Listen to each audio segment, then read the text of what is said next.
Ya, lantas siapa sosok Dr. Muhammad Arifin Badri yang fotonya baru saja kita tampilkan tadi?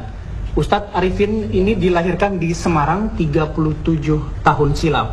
Ayah 3 putri dan 1 putra ini meraih gelar sarjana hingga doktor dari Universitas Islam Madinah, Arab Saudi. Sejumlah karya ilmiah sudah dilahirkan dari buah pemikiran Ustadz Muhammad Arifin, seperti zikir ala tasyawuf, kebangkitan faham Abu Jahal, soal perbankan syariah, dan sebagainya. Latar belakang akademik serta keilmuan Ustadz Muhammad Arifin membuatnya sering dimintai menjadi narasumber di berbagai diskusi, seminar, serta berbagai kegiatan diskusi lainnya. Dan sehari-hari Ustadz Dr. Muhammad Arifin Badri juga mengajar di STDI Imam Syafi'i Jember dan Universitas Muhammadiyah Surakarta. Selain itu juga aktif di komunitas pengusaha muslim dan mengisi dakwah di berbagai media.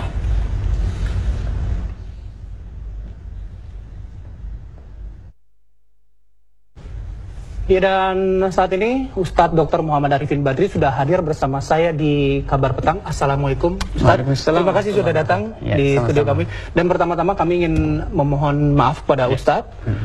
Saya atas nama TVN memohon maaf atas kesalahan pemberitaan yang kami muat 2 hari lalu. Ya, terima kasih banyak. Saya mengapresiasi atas sikap yang kooperatif dari TV One atas kesalahan ini.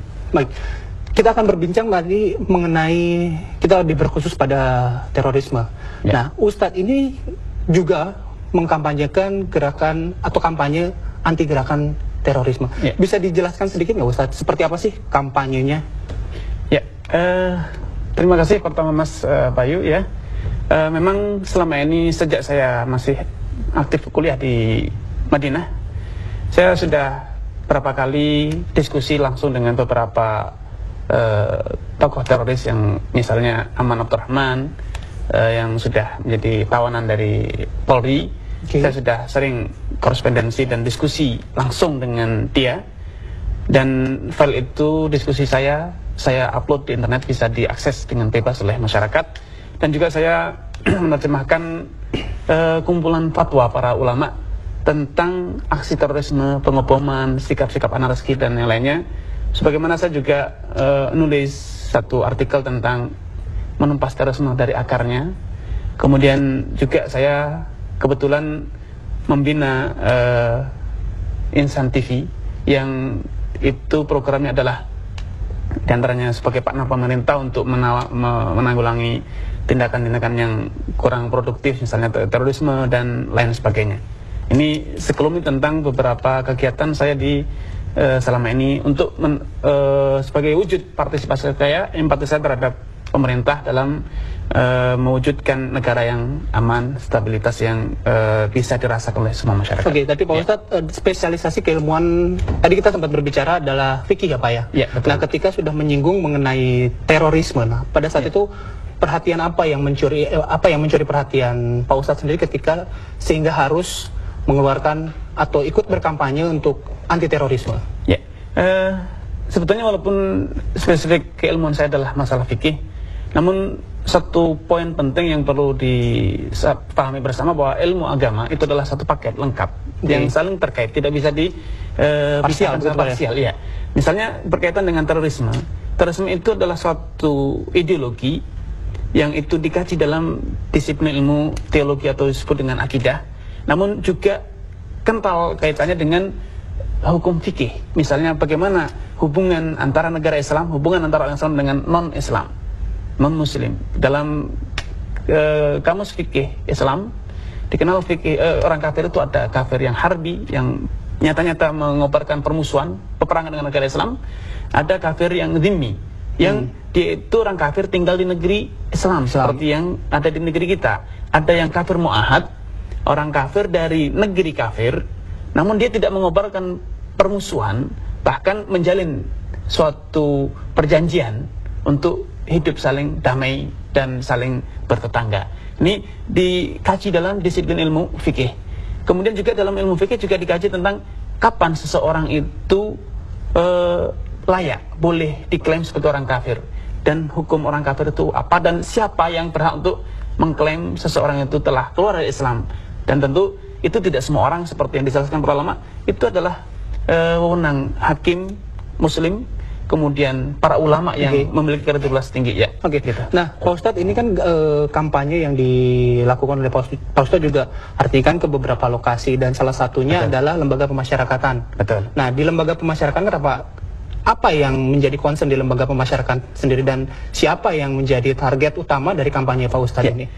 Saya dalam kebetulan saya lulus dari Madinah 2 tahun silam, 2010 saya baru pulang ke Indonesia. Selama 2 tahun ini kira-kira saya sudah 4 kali mengunjungi lapas. Di antaranya saya ke Lapas Porong di Jawa Timur.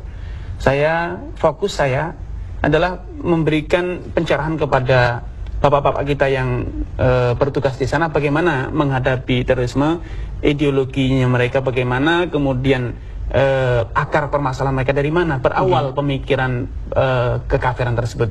Sebagaimana saya juga pernah di Jakarta berbicara menjelaskan bagaimana seharusnya seseorang itu menghadapi orang yang memiliki pemikiran teror, karena teror itu berawal dari ideologi.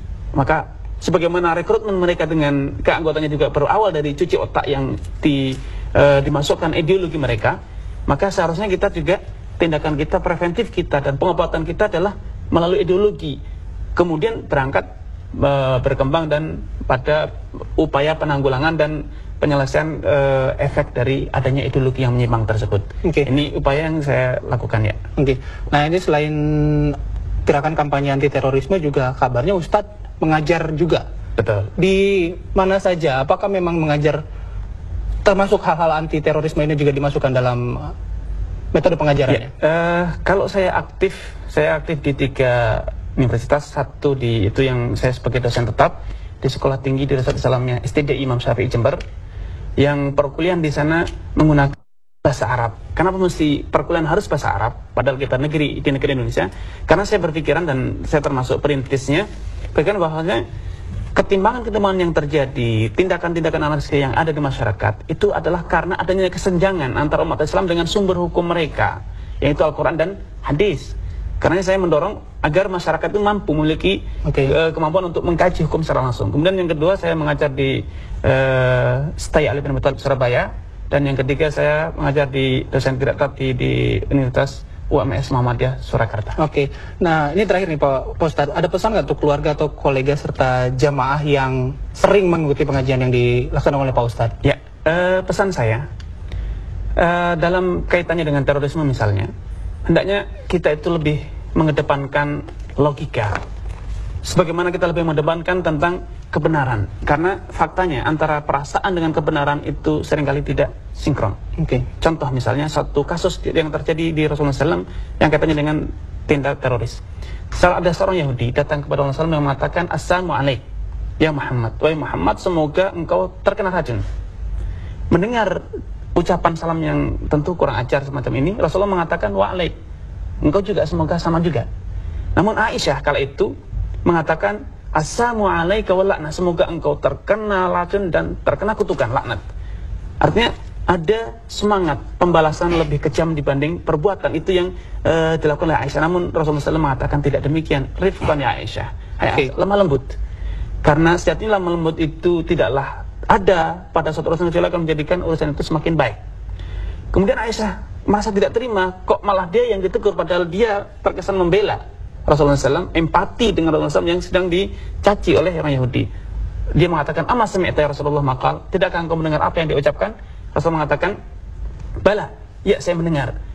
Walakin amma sami'ti maqult, namun juga sebaliknya, apakah engkau juga tidak mendengar apa yang engkau katakan? Nah, kemudian karenanya saya melalui media-media yang saya miliki, misalnya Insan TV, majalah pengusaha muslim, situs-situs yang saya bina, kampus yang saya rintis, saya sangat mendorong dan juga mengharapkan para masyarakat untuk bisa memberikan, kita bersama-sama marilah kita turut menjadi partner pemerintah yang produktif dan membangun.